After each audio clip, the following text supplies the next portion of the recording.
Number 2 5x minus 3y is equal to 4 और 3x plus y is equal to minus 7 सह समीकरण द्वୟରେ delta x ର मूल्य निरूपण करो। तो ଏହି ସमीକରଣର ସାଧାରଣ ରୂପ ହେବ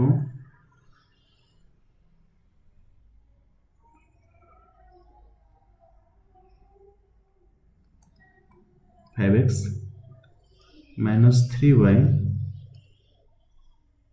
minus 4 is equal to 0 और 3x plus y plus 7 is equal to 0। तो डेल्टा x ର मूल्य is equal to b1 b2 व c1 c2 ର डिटरमिनेंट। तो एठारे b1 मूल्य अछि -3 b2 1 c1 मूल्य -4 c2 मूल्य 7।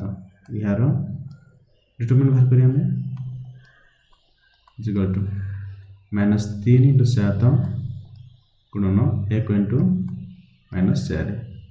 तो -3 × 7 माइनस 1 गुणन -4 -3 × 7 -21 -1 × -4 4 -21 प्लस 4 -17।